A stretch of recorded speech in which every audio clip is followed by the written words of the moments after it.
Hi, I'm Debbie from Creations by You, and today I'm going to be showing you how to put some beads on the ends of your elastic so that you can use it as an adjustable piece so your mask can be adjustable.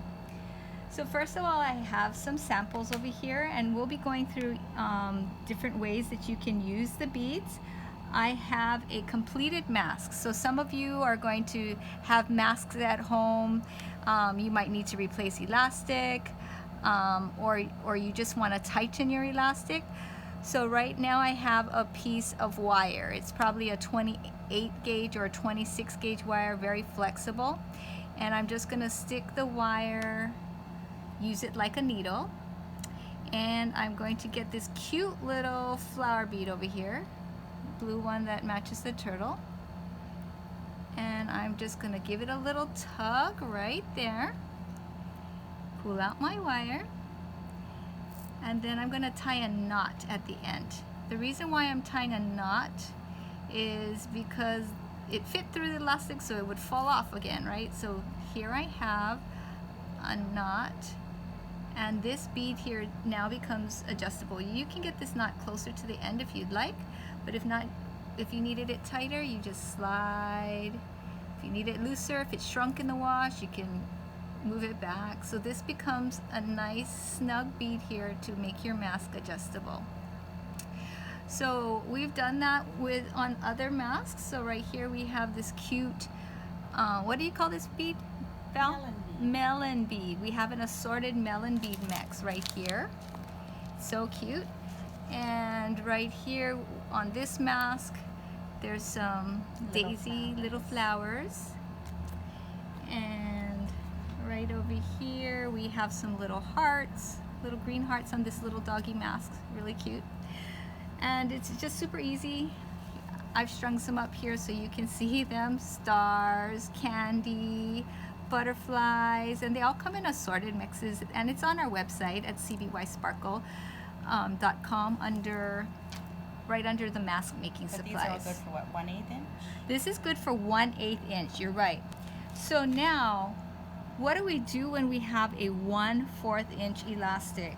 Now 1/4 inch elastic is quite wide, and if your mask is already sewn and you want to put a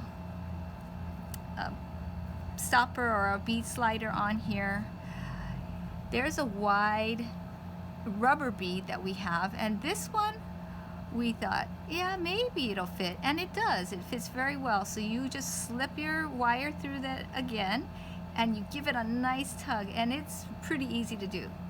Now I was surprised that this little one that has this little hole and then this wider hole on this side, you start at the wider hole and then string through the little hole.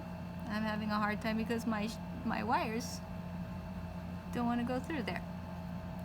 And then again, you just give it a nice firm tug and it goes right through. You see that? Of course you would only use one of them, but I'm just showing you so that you know that you could do it with both. Now in this case you could tie a knot here. It would look a little bulky, so maybe you would tie a knot and clip the ends, or not really sure what else you could do, but if you pull too hard you will pull it off if you don't have something at the end. Now I've done another one where, let's say you were starting a project from the beginning and you wanted, I used a red bead here because I wanted you to be able to see it, but if you were to be sewing a mask from the beginning, you could sew this bead on it right here. It could be a white bead so it would blend, and you would get your elastic, and you would have to sew one piece at a time because I can't get all four, because when you do this it doubles, so I can't put 4 through at one time. So again, you start on your wider edge and you slip that through, then you get the other edge and you slip that through, going there, so they're both going in the same direction. Okay, did I lose it? No, it's still there. I know it's kind of hard to see, but You got the idea. You pull out 4. Now then you can sew these into your mask. You can pull this all the way up so it'll be easier to sew. You sew that in when you're stitching your mask, and now you have a nice bead stopper built in to your mask. Okay, so that's another way to do that. Let's see, here's a mask right here. A lot of people are doing this, and I put one in here. So I put one going to, it crisscrosses. it crisscrosses. Thank you. So the lines crisscross with the bead. Okay. So it looks like kitty cat whispers. Oh yeah, okay, that's a good explanation. So here it is. So again, you can tighten, and I've also seen them do it like this, where you could get a bead, like one of these cute beads as well, and you tighten this way, and then you have this little ponytail string thing hanging down. So this mask was made to go around the back of your head, and so just having these adjustable beads really make it nice. I noticed that when I tie the elastic, sometimes my masks shrink, and then I have a hard time taking those little knots out. So having these beads be your adjusting part instead of tying knots in your mask all the time. Or you can pre-shrink your mask and then put the beads on. Yeah, you should. You should pre-shrink your masks to put your beads on. But in case you don't.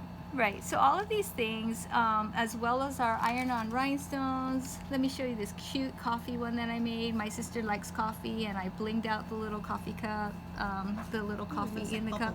Yeah, so all of these things, and as well as elastic and mask, can be found on our website, cbysparkle.com, and we are here in Hawaii, and you can come and shop at our store too. So hope you enjoyed this video. Thank you.